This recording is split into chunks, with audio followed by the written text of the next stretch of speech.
Hello everyone, आज हम लोग पढ़ेंगे साइक्लिक स्ट्रक्चर ऑफ ग्लूकोज। पिछले क्लास में हम लोग ओपेन स्ट्रक्चर देखे थे, आज हम देखेंगे साइक्लिक स्ट्रक्चर ऑफ ग्लूकोज में।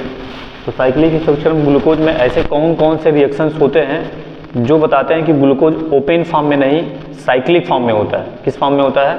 ओपेन फॉर्म में नहीं साइक्लिक फॉर्म में होता है। तो आइए मैं कुछ रिएक्शन को देखते हैं।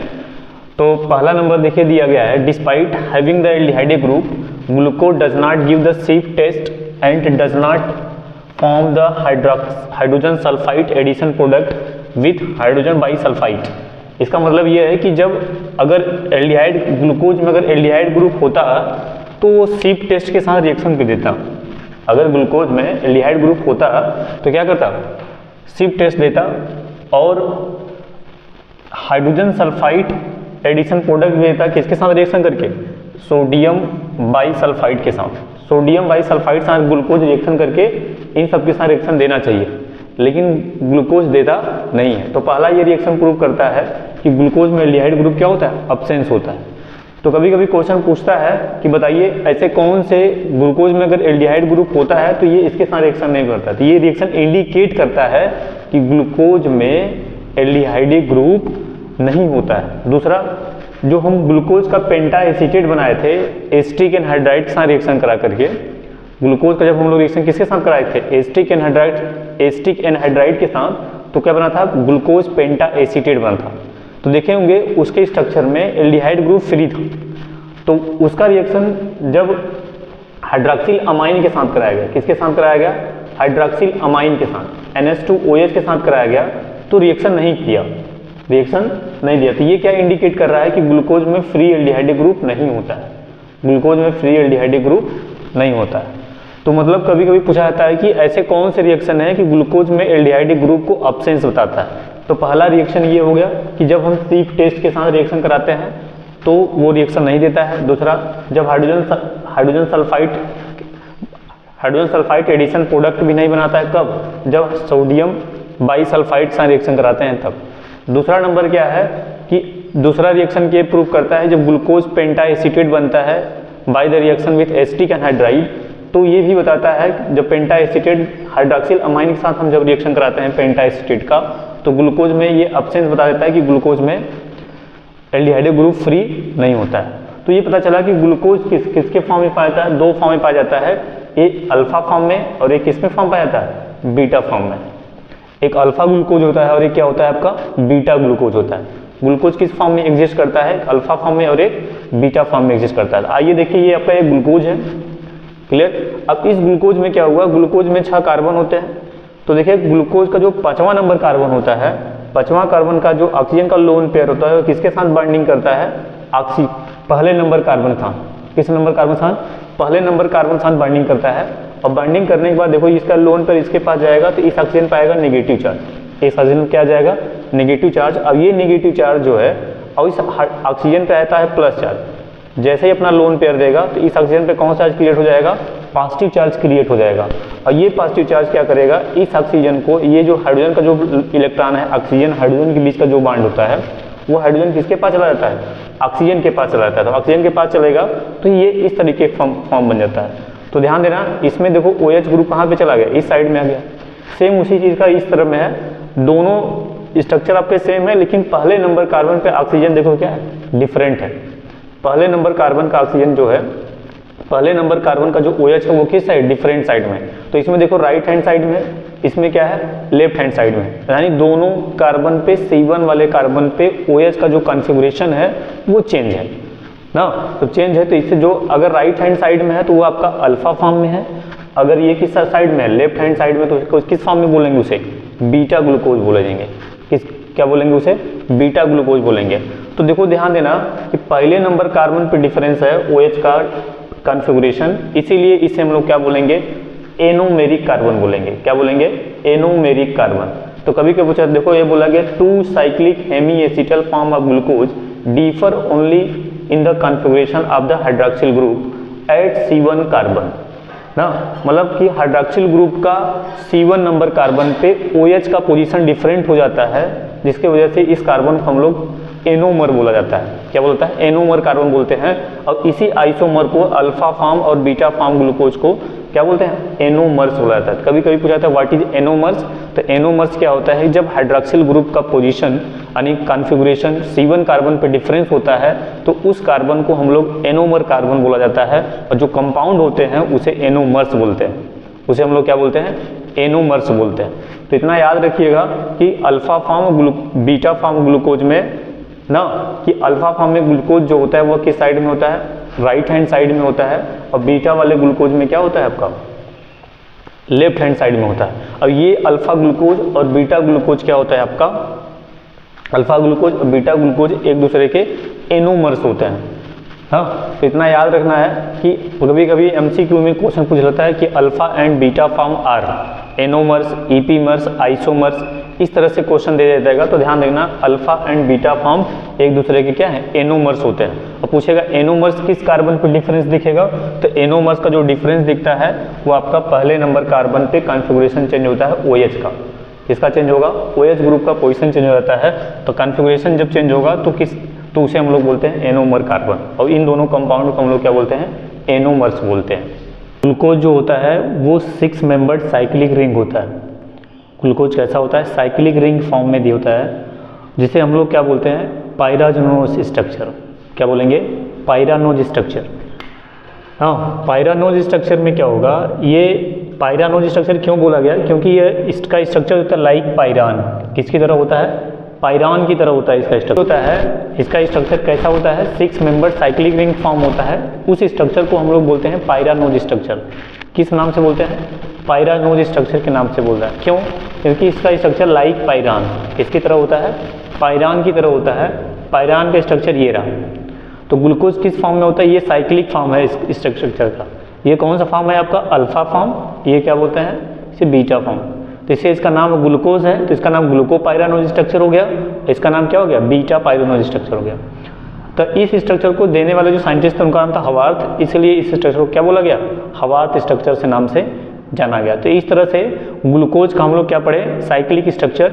एक बार मैं फिर से रिपीट कर दे रहा हूँ, ग्लूकोज जो होता है वो ओपन फॉर्म में भी एग्जिस्ट कर सकता है और साइक्लिक फॉर्म में भी एग्जिस्ट कर सकता है। कौन कौन से ऐसे एविडेंस थे जो ग्लूकोज को साइक्लिक फॉर्म में बताया, जब ग्लूकोज का रिएक्शन सीप टेस्ट के साथ कराया गया तो वो सीप टेस्ट नहीं दिया। दूसरा, जब हाइड्रोजन बाईसल्फाइड के साथ कराया गया तो भी रिएक्शन नहीं दिया। दूसरा पॉइंट ये था कि ग्लूकोज जब पेंटा एसीटेट था ग्लूकोज का, वो पेंटा एसीटेट ना हाइड्रोक्सिल अमाइन सा रिएक्शन कराया गया तो रिएक्शन नहीं दिया। तो ग्लूकोज किस फॉर्म में एग्जिस्ट करता है, 2 फॉर्म में, एक अल्फा फॉर्म और एक बीटा फॉर्म। क्लियर हुआ। और दोनों जो अल्फा बीटा फॉर्म होते हैं उसमें OH ग्रुप का कॉन्फ़िगरेशन डिफरेंस होता है पहले नंबर कार्बन पे। किस नंबर कार्बन पे, पहले नंबर कार्बन पे OH ग्रुप का पोजीशन डिफरेंट होता है। डिफरेंट हो जाए वजह से इसलिए इन दोनों को हम लोग बोले एनोमेरिक कार्बन बोलते हैं। मतलब जिस पहले नंबर कार्बन का OH जो होता है एक में राइट हैंड साइड होता है, एक में लेफ्ट हैंड साइड होता है, जिसे बोलते हैं एनोमेरिक कार्बन। और इन दोनों अल्फा और बीटा फॉर्म को क्यों हम क्या बोला गया, एनोमर्स बोला गया। क्या बोला गया, एनोमर्स। तो ये दिख रहा है ना ग्लूकोज का ये पायरानोज स्ट्रक्चर हो गया। इस तरीके से हम लोगों का ये क्या हो गया, ग्लूकोज का साइक्लिक स्ट्रक्चर हो गया। फ्रक्टोज के बारे में सीखेंगे कि फ्रक्टोज क्या होता है। तो फ्रक्टोज के इतना अगर जान जाएंगे तो फ्रक्टोज की कहानी खत्म। फ्रक्टोज से जितने भी क्वेश्चन उठेंगे बस इतने से ही उठेंगे। तो आइए देखते हैं। फ्रक्टोज एक का मॉलिक्यूलर फार्मूला होता है C6H12O6। इसमें कीटोन ग्रुप होने की वजह से इसे हम लोग बोलते हैं कीटोहेक्सोज। इसमें क्या प्रेजेंट होता है, कीटोन ग्रुप होने की वजह से इसे हम लोग क्या बोलते हैं, कीटोहेक्सोज। क्यों हेक्सोज बोला गया, क्योंकि इसमें कार्बन संख्या 6 होती है इसलिए कीटोहेक्सोज बोला गया। इसके स्ट्रक्चर की अगर मैं बात करें तो इसमें जो कीटोन ग्रुप होता है वो दूसरे नंबर कार्बन पे होता है। ये आपका पहला कार्बन हो गया, ये दूसरा, सॉरी ये दूसरा, ये तीसरा, ये चौथा, ये पांचवा, या छठा कार्बन। तो दूसरे नंबर कार्बन पे क्या होता है, कीटोन ग्रुप प्रेजेंट होता है, इसलिए इसे हम लोग कीटोहेक्सोज बोला जाता है।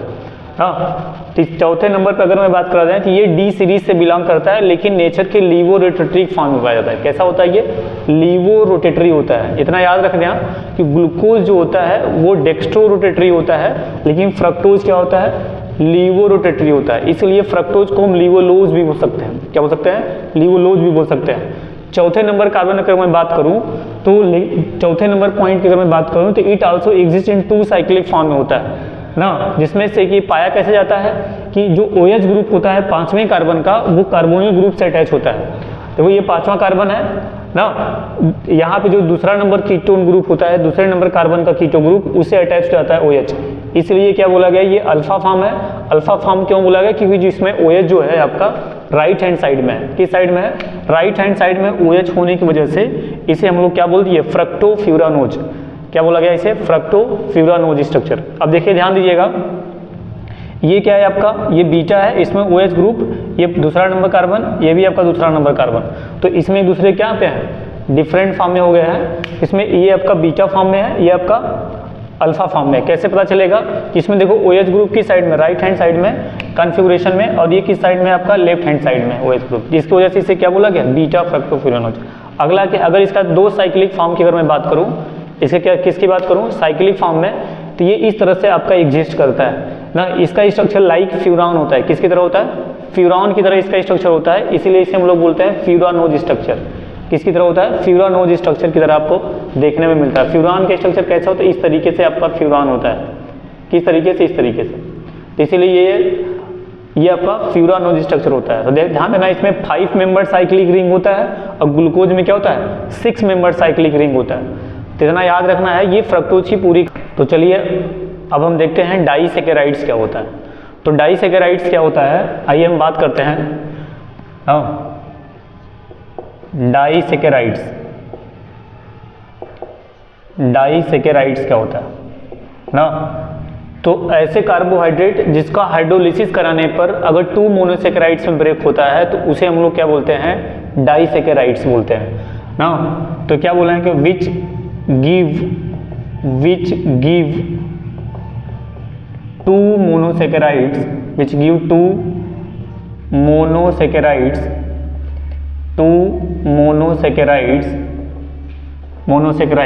on hydrolysis, which give 2 monosaccharides on hydrolysis are known as disaccharides. क्या बोलेंगे, डाइसैकेराइड्स, डाइसैकेराइड्स मतलब ऐसे कार्बोहाइड्रेट्स जिसका हाइड्रोलिसिस कराने पर अगर 2 मोनोसैकेराइड में अगर टूट जाता है, तो उसे हम लोग क्या बोलते हैं, डाइसैकेराइड्स। तो क्लास 12 के जो सिलेबस में पढ़ना है हम लोगों को, डाइसैकेराइड्स 3 पढ़ने हैं। कितने पढ़ने हैं, 3 डाइसैकेराइड्स पढ़ने हैं। पहला नंबर है आपका सुक्रोज, क्या नंबर है, सुक्रोज। दूसरा का नंबर है आपका माल्टोज, क्या है, माल्टोज। और तीसरा का नंबर क्या है आपका, लैक्टोज, क्या बोलते हैं इसे, lactose.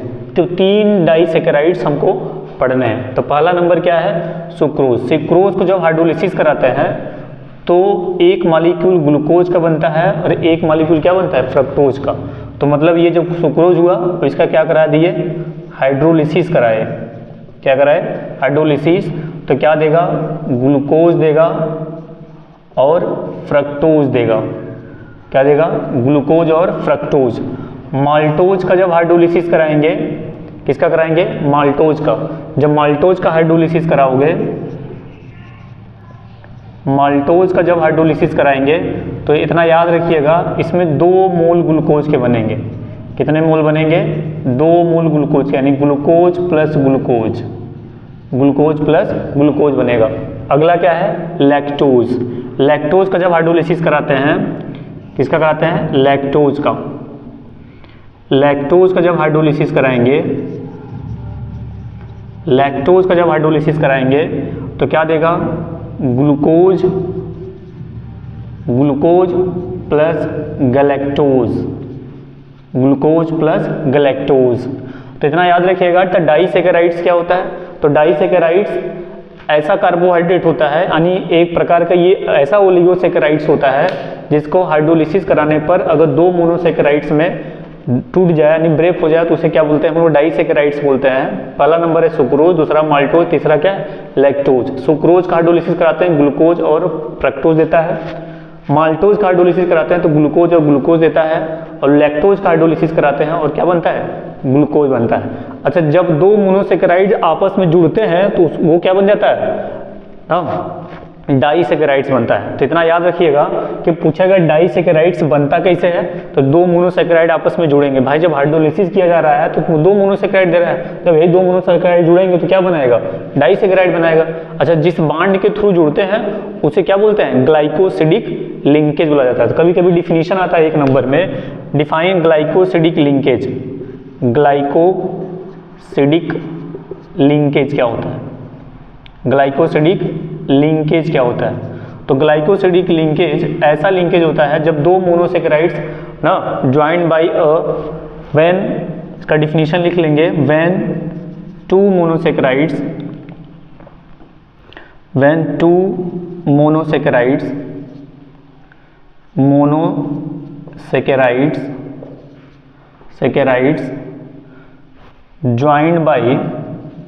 joined by an oxide linkage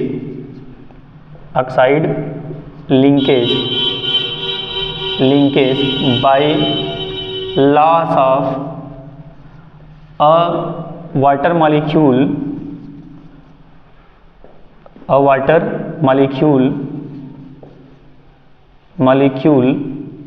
such linkage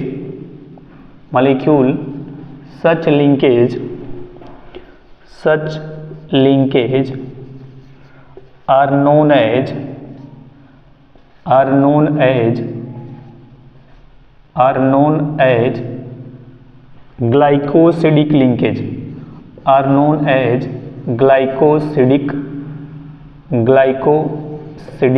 linkage, linkage.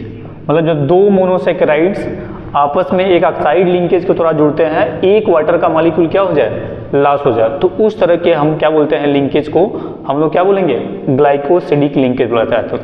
तो ध्यान रखना, जो कार्बोहाइड्रेट आपस में जिस बॉन्ड के थ्रू जुड़ते हैं उस बॉन्ड को हम लोग क्या बोलते हैं, ग्लाइकोसिडिक लिंकेज बोलते हैं। ये सब क्वेश्चन जो बोर्ड में आए हुए हैं, 1-1 नंबर के क्वेश्चन आते हैं मार्क्स, ध्यान रखिएगा। तो डाइसैकेराइड्स क्या होता है, जो दो मोनोसैकेराइड में टूटे। इसमें आप हमारे सिलेबस में क्लास 12 के सिलेबस में सुक्रोज है, माल्टोज है और लैक्टोज है। सुक्रोज का हाइड्रोलिसिस कराओगे तो ग्लूकोज और फ्रक्टोज देगा, माल्टोज का हाइड्रोलिसिस कराओगे तो ग्लूकोज देगा, और लैक्टोज का जब हाइड्रोलिसिस कराओगे तो ग्लूकोज और गैलेक्टोज देगा।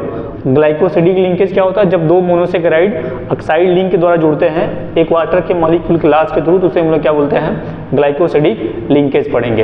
अब हम जानेंगे बारी बारी से सुक्रोज के बारे में। किसके बारे में जानेंगे, सुक्रोज के बारे में जानते हैं। तो चलिए देखते हैं हम लोग सुक्रोज क्या होता है। तो अभी पढ़े हैं सुक्रोज एक प्रकार क्या है, डाइसैकेराइड है। तो इसके कुछ की पॉइंट्स हैं, बस वही पॉइंट्स याद रखेंगे, आपका सुक्रोज तैयार हो जाएगा। तब पहले नंबर पे हम चलते हैं। पहले नंबर पे इसका फार्मूला जो होता है सुक्रोज का क्या होता है, C12H22O11, that is the sucrose. C12H22O11 ये किसका फार्मूला हो गया, सुक्रोज का ना। दूसरा पॉइंट क्या होगा इसका, ये बनता कैसे है, ग्लूकोज और फ्रक्टोज के मिलने से बनता है। एक ग्लूकोज का मॉलिक्यूल होगा और एक फ्रक्टोज के मॉलिक्यूल का होगा। तो ध्यान दीजिएगा, तो इसमें क्या होगा आपका, ग्लूकोज और फ्रक्टोज मिलेगा तो क्या बनेगा, सुक्रोज बनता है। ग्लूकोज और फ्रक्टोज मिलने से क्या बनता है, फ्रक्टोज बनता है। पॉइंट नंबर तीसरे की अगर मैं बात करूं ना, तो इतना ध्यान रखना, ग्लूकोज का पहला कार्बन और फ्रक्टोज का दूसरा कार्बन, ग्लूकोज का पहला कार्बन और फ्रक्टोज का दूसरा कार्बन जब आपस में जुड़ते हैं तो क्या बनेगा, सुक्रोज का फॉर्मेशन होगा। किसका फॉर्मेशन होगा, सुक्रोज का। तो इतना तो पता चल गया कि ग्लूकोज का पहला कार्बन और फ्रक्टोज का दूसरा कार्बन जब आपस में जुड़ेगा तो क्या बनेगा, ग्लाइकोसिडिक लिंकेज के थ्रू जुड़ता है। तो इतना ध्यान रखना। तो इसमें ग्लूकोज का कौन सा कार्बन होगा, C1 कार्बन ना, ग्लूकोज का C1 कार्बन एंड फ्रक्टोज का कौन सा कार्बन होगा, C2 कार्बन। मतलब फ्रक्टोज का, अब इसमें कौन सा ग्लूकोज होता है, अल्फा ग्लूकोज, इसमें कौन सा फ्रक्टोज होता है, बीटा फ्रक्टोज। तो आप ये लिख सकते हैं कि इसमें अल्फा ग्लूकोज होता है और बीटा फ्रक्टोज होता है। जब दोनों आपस में मिलेंगे, ग्लूकोज का पहले कार्बन से फ्रक्टोज के दूसरे नंबर कार्बन से अटैच होता है, इतना याद रखिएगा, तो सुक्रोज बन जाएगा। क्या बन जाएगा? तो इसमें आप बोल सकते हैं कि इसमें C1C2 ग्लाइकोसिडिक लिंकेज होता है। कौन सा लिंकेज होता है? C1 और C2, मतलब ग्लूकोज का पहला कार्बन और दूसरे फ्रक्टोज का दूसरे कार्बन से लिंक होता है, ध्यान रखना। तीसरा नंबर पॉइंट है, इसे हम लोग इनवर्ट शुगर बोलते हैं। क्या बोलते हैं? इनवर्ट शुगर बोलते हैं ना। सुक्रोज को हम लोग क्या बोलते हैं? इनवर्ट शुगर के नाम से जानते हैं, इनवर्ट शुगर। तो अगर पूछा जाए इनवर्ट शुगर क्यों बोला जाता है? क्योंकि ग्लूकोज आपका डी फॉर्म में पाया जाता है, फ्रक्टोज किस फॉर्म में पाया जाता है? लीवोरोटेटरी फॉर्म में। तो एक डी बनता है, एक क्या बनता है? एल होता है। तो ये वाला किस पॉइंट में होता है? पॉजिटिव फॉर्म में, और ये किस फॉर्म में होता है? नेगेटिव फॉर्म में। इसलिए ये इसे दोनों के एक दूसरे का क्या है? एक प्लस है, एक माइनस है, दूसरे के इनवर्ट होते हैं, इसलिए इसका नाम क्या पड़ गया? Invert sugar. अब उसके बाद हम आते हैं किस पॉइंट पे? चौथे नंबर पॉइंट पे। सुक्रोज, इतना ध्यान रखना, बहुत इंपॉर्टेंट पॉइंट है। सुक्रोज एक प्रकार का नॉन रिड्यूसिंग शुगर होता है। क्या होता है? नॉन रिड्यूसिंग शुगर होता है। कौन? सुक्रोज। तो सुक्रोज होता है आपका एक नॉन रिड्यूसिंग शुगर होता है ना। तो आप ये बोल सकते हैं कि ये क्या है आपका? नॉन रिड्यूसिंग शुगर है। क्या ये नॉन रिड्यूसिंग शुगर है? क्लियर? तो इतना, ये 4 पॉइंट बहुत इंपॉर्टेंट पॉइंट हैं कि सुक्रोज क्या होता है। सुक्रोज का फार्मूला C12H22O11 होता है। ये ग्लूकोज और फ्रक्टोज से मिलके बनता है। ग्लूकोज अल्फा ग्लूकोज होता है, कौन सा कार्बन जुड़ता है? C1 carbon. और बीटा क्या होता है? बीटा फ्रक्टोज होता है, उसका कौन सा कार्बन जुड़ता है? C2 carbon. मतलब ग्लूकोज का पहला कार्बन और फ्रक्टोज का दूसरा कार्बन आपस में जुड़ेगा तो क्या बना लेगा? सुक्रोज बना लेगा। दूसरा नंबर, इसे हम लोग इनवर्ट शुगर के नाम से जानते हैं ना। क्या बोलते हैं इसे? इनवर्ट शुगर भी बोलते हैं। क्यों इनवर्ट शुगर बोलते हैं? क्योंकि इसमें जो ग्लूकोज होता है वो डेक्स्ट्रोरोटेटरी होता है और फ्रक्टोज जो होता है वो लीवोरोटेटरी होता है, इसलिए इसे क्या बोला गया ना? Invert sugar. और ये ध्यान रखिएगा, ये क्या है? नॉन रिड्यूसिंग शुगर है, रिड्यूसिंग शुगर नहीं होता है। क्लियर? तो ये आपकी सुक्रोज की कहानी हो गई। किसकी कहानी हो गई? सुक्रोज की। अब हम आइए चलते हैं किसकी? माल्टोज की। क्या बोलते हैं? माल्टोज की। दूसरा नंबर है आपका, दूसरा नंबर क्या है? माल्टोज। Maltose, maltose. तो माल्टोज में पहला नंबर की बात करें तो माल्टोज का भी फार्मूला वही होता है जो सुक्रोज का होता है। तो माल्टोज का फार्मूला क्या हो गया? फार्मूला की अगर मैं बात करूं, फार्मूला तो क्या होता है इसमें? C12H22O11। क्या हो गया? C12H22O11 आपका ये माल्टोज हो गया। दूसरे नंबर की मैं बात करूं, ये किससे किससे मिलके बना था? ग्लूकोज और फ्रक्टोज से। और ये किससे मिलके बनेगा? ग्लूकोज और ग्लूकोज से ना, ग्लूकोज और ग्लूकोज से, glucose plus glucose, glucose plus glucose. तीसरा पॉइंट अगर मैं बात करूं तो पहले ग्लूकोज का C1 carbon and C1 carbon of first glucose and C4 carbon of C4 carbon of second glucose ना। C1 कार्बन फर्स्ट ग्लूकोज का C1 कार्बन और सेकेंड ग्लूकोज C4 कार्बन आपस में क्या करते हैं? ज्वाइन ओवर करके ना ग्लाइकोसिडिक लिंकेज के जुड़ करके क्या बना लेंगे? माल्टोज बना लेंगे। क्या बना लेते हैं? माल्टोज बना लेते हैं। चौथे पॉइंट की अगर मैं बात करूं तो क्या होगा? ये चौथे पॉइंट की अगर मैं बात करूं तो ध्यान रखिएगा, इसमें क्या होगा? सॉरी, ये चलिए कोई दिक्कत नहीं। ये क्या होगा? ये आपका चौथा पॉइंट इसका क्या है ना? चौथा पॉइंट इसका क्या है? ये रिड्यूसिंग शुगर होता है। क्या होता है? ये रिड्यूसिंग शुगर होता है। बस यही पॉइंट सबको बस याद रखने हैं। तो इतना याद रखना है कि इसमें क्या होगा आपका फार्मूला, इसका C12H22O11 होता है। ग्लूकोज का क्या होता है? Glucose.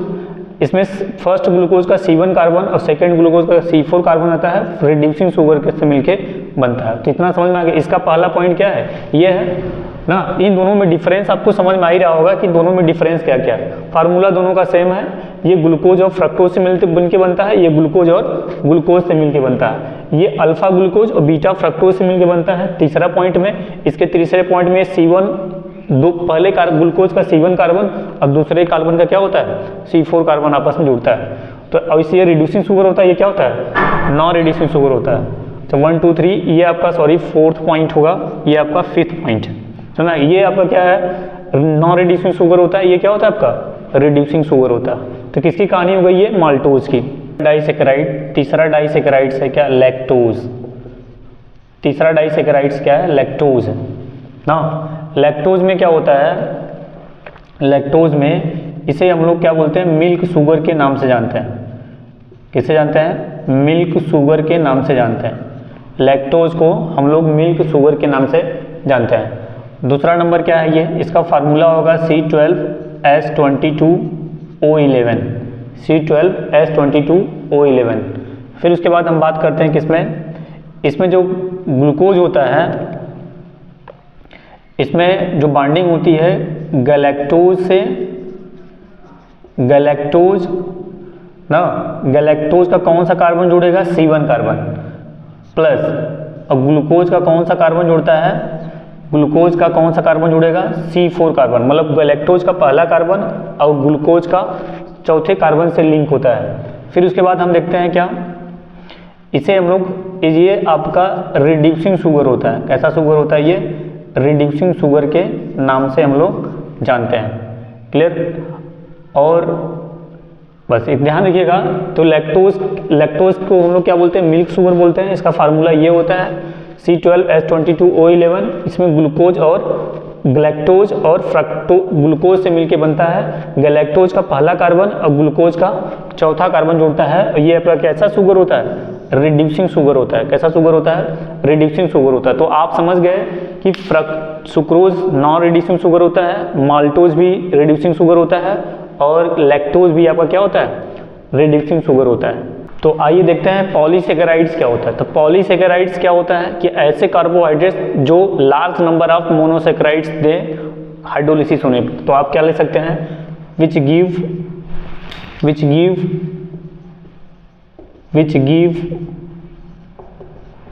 Give large number of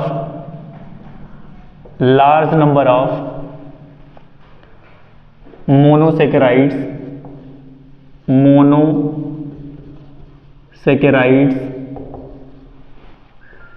on hydrolysis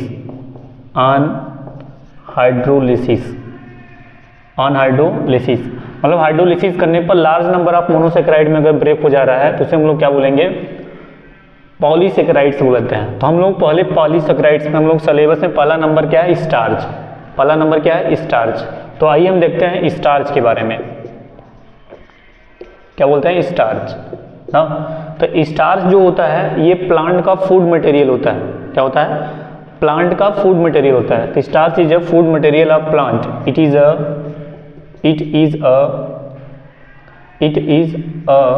food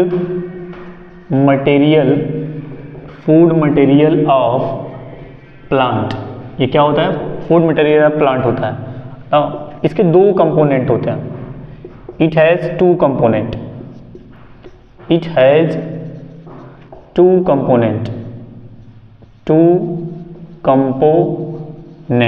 इसके दो कंपोनेंट होते हैं, एक एमाइलोज होता है और एक एमाइलोपेक्टिन होता है। तो पहला कंपोनेंट के बारे में जानते हैं,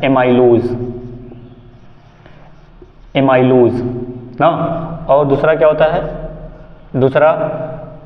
दूसरा का नंबर होता है आपका एमाइलोपेक्टिन।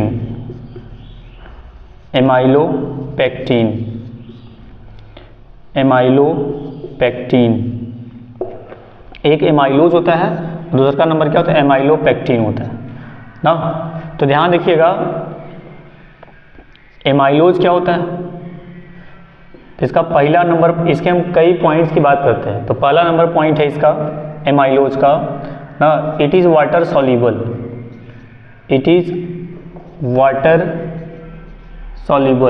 ये वाटर सॉल्युबल होता है।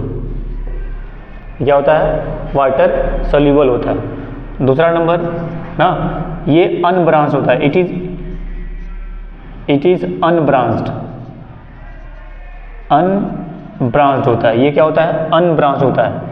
तीसरा नंबर क्या होता है, ये जो होता है, ये अनब्रांच्ड बोले तो ये स्ट्रेट चेन में होता है। ध्यान रखना, कैसा होता है, ये स्ट्रेट चेन में ये कैसा मिल जाएगा आपका, स्ट्रेट चेन में पाया जाता है। किस फॉर्म में पाया जाता है, स्ट्रेट चेन फॉर्म में पाया जाता है। 20% पार्ट होता है, कितना होता है, 15 से 20% पार्ट होता है। ये स्टार्च का 15 से 20% पार्ट होता है। हाँ, it is 20% of part of starch. 15 से 20% किसका पार्ट होता है, स्टार्च का होता है ना। ये किससे मिल के बना होता है, तो स्टार्च का जो मोनोमर होता है, याद रखिएगा, स्टार्च का जो मोनोमर होता है वो होता है आपका ग्लूकोज। और कौन सा ग्लूकोज होता है, अल्फा ग्लूकोज। तो इसमें जो बाइंडिंग होती है ना, इसमें ग्लूकोज के मॉलिक्यूल ना, इसमें C1, पहले ग्लूकोज का C1 कार्बन और दूसरे ग्लूकोज का क्या होता है, C2 कार्बन, सॉरी चौथा कार्बन। पहले ग्लूकोज का क्या होता है, C1 कार्बन, यानी C1 carbon of first glucose, ऐसे लिखते हैं C1 carbon of first glucose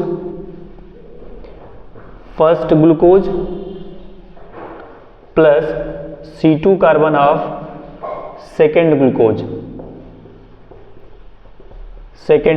तो C1 carbon of first glucose और C2 carbon of second glucose से मिलके बनता है। इतना याद रखिएगा। इसीलिए क्या होता है, ये स्ट्रेट चेन में धीरे धीरे से क्या होता है, स्ट्रेट चेन में जुड़ जाता है। एमाइलोपेक्टिन में क्या होगा ना, एमाइलोपेक्टिन में इसके अगर पहले पॉइंट में देखो, ये वाटर क्या है, सॉल्युबल है, तो ये वाटर क्या होगा, इनसॉल्युबल हो जाएगा। इसमें क्या होगा, वाटर इनसॉल्युबल होता है, तो आप लिख सकते हैं पहला number, it is water insoluble. दूसरा पॉइंट क्या ले सकते हो इसका, ये क्या होता है, अनब्रांच होता है ना, ये ब्रांच होता है। इट इज ब्रांच्ड, ये आपका ब्रांच होता है ना। अब ये क्या होता है, अब ये होगा आपका 80 से क्या होता है, 85% होता है किसका, 80% पार्ट ऑफ स्टार्च। ये स्टार्च का 80 से 85% होता है। हाँ, इसमें कैसा लिंकेज होगा, इसमें दो तरह का लिंकेज होता है। एक आपका C1C4 लिंकेज होता है, C1C4 लिंकेज होता है, और एक होता है C1C6 लिंकेज होता है। C1 और C6 लिंकेज होता है। तो कहने का मतलब ये कि ग्लूकोज का, देखिए इसमें C1, ये दोनों क्या होता है, ये जब जुड़ता है C1C4 तो ये अनब्रांच होता है, मतलब स्ट्रेट चेन हो जाता है। ये कैसा बनाता है, ये आपका स्ट्रेट चेन बनाना है, ये स्ट्रेट वाला होता है। लेकिन जब ये जुड़ जाता है, जब ये C1 पहले ग्लूकोज का C1 कार्बन, दूसरे ग्लूकोज का 6 वाला कार्बन जब अटैच होगा तो ये ब्रांच बना लेता है। और यही ब्रांच होने की वजह से कैसा हो जाता है, ये आपका स्टार्च ना इनसॉल्युबल पार्ट में दिखने लगता है। तो कहने का मतलब ये मेरा कि पॉलीसेकेराइड्स क्या होता है, तो जो large number of monosaccharides they hydrolysis करने पर उसे क्या बोलेंगे, पॉलीसेकेराइड बोलाता है। पॉलीसेकेराइड में पहला नंबर क्या है, स्टार्च प्लांट का फूड मटेरियल होता है। ये दो कंपोनेंट से मिलकर बना होता है, एक एमाइलोज और दूसरा क्या होता है, एमाइलोपेक्टिन। एमाइलोज जो होता है वाटर सॉल्युबल होता है, एमाइलोपेक्टिन वाटर इनसॉल्युबल होता है। तो ध्यान रखना, ये सब पॉइंट अगर आपको याद रहेंगे तो स्टार्च की कहानी आपको पता चल जाएगी, what is the starch. Clear. दूसरा नंबर क्या है आपका, दूसरा नंबर है सेलुलोज। दूसरा नंबर क्या है, सेलुलोज। तो आइए हम देखते हैं सेलुलोज क्या होता है। अच्छा, दूसरा नंबर है सेलुलोज। क्या है, सेलुलोज। सेलुलोज के बारे में जानते हैं। तो ध्यान देखिएगा, ये मेन कॉन्स्टिट्यूएंट क्या होता है, प्लांट सेल वाल का। तो आप लिख सकते हैं कि it is the main constituent of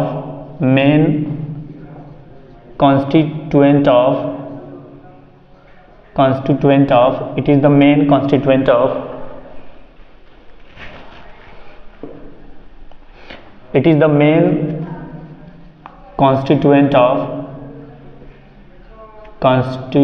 of plant cell wall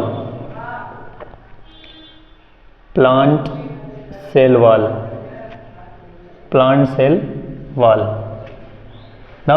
ये सेल वॉल का मेन कॉन्स्टिट्यूएंट होता है प्लांट के, पहला पॉइंट। दूसरा नंबर पॉइंट क्या होता है ना, इट इज फाउंड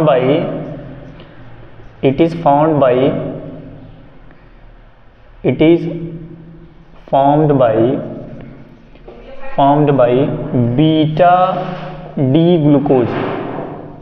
ये बीटा डी ग्लूकोज से मिलके बनता है। इसमें जो बॉन्डिंग होती है, इसमें जो क्या होती है बॉन्डिंग होती है, इसमें C1 कार्बन पहले ग्लूकोज का होता है और दूसरे ग्लूकोज का क्या होता है C4 कार्बन लिंक होता है ना। C1C4 ग्लाइकोसिडिक लिंकेज होता है, C1C4 ग्लाइकोसिडिक लिंकेज होता है। क्लियर। तो इसमें पहला नंबर क्या होता है C1, दूसरा क्या है C4 ग्लाइकोसिडिक लिंकेज पाया जाता है। इतना देखिए। तो यही आपका क्या है सेल वॉल, सेलुलोज की कहानी है। किसकी कहानी है? सेलुलोज की। इसकी कहानी है सेलुलोज की, इतना याद रखिएगा। और तीसरा नंबर है आपका ग्लाइकोजन। तीसरा नंबर क्या है? ग्लाइकोजन। ग्लाइकोजन क्या होता है? तो ग्लाइकोजन जो होता है जिस तरह से स्टार्च जो होता है प्लांट का फूड मटेरियल होता है, उसी तरह से ग्लाइकोजन जो होता है एनिमल फूड मटेरियल होता है। तो ध्यान देगा। तो ये आप लिख सकते हैं कि it is a animal food material of, it is the animal food material, it is a animal, it is a animal food material, food material ना। दूसरा का नंबर क्या हो सकता है? It is formed by, it is formed by alpha glucose, alpha glucose. ये क्या होता है? किससे मिलके बना होता है? अल्फा ग्लूकोज से। ध्यान रखना। इस structure, its structure, its structure look like amylopectin, amylopectin। इसका स्ट्रक्चर किसी तरह होता है? एमाइलोपेक्टिन की तरह होता है। तो ये ग्लाइकोजन से बहुत सिंपल क्वेश्चन आते हैं और सेलुलोज से बहुत क्वेश्चन सिंपल क्वेश्चन आता है। तो लेकिन याद रखना है स्टार्च से सबसे ज़्यादा क्वेश्चन आते हैं। तो ये कहानी थी आपकी कार्बोहाइड्रेट की। तो कार्बोहाइड्रेट में सबसे ज़्यादा इंपॉर्टेंट आपका ग्लूकोज होता है। ग्लूकोज के बारे में अगर जितना आप पढ़ लेंगे उतना ज़्यादा रहेंगे। डाइसेकेराइड से भी क्वेश्चन आते हैं लेकिन कम आते हैं, पॉलीसेकेराइड से भी क्वेश्चन आते हैं लेकिन कम आते हैं। लेकिन ध्यान रखिएगा आता जरूर है। तो ये आपके बोर्ड एग्जाम के थ्रू बहुत इंपॉर्टेंट टॉपिक है। बहुत बहुत धन्यवाद।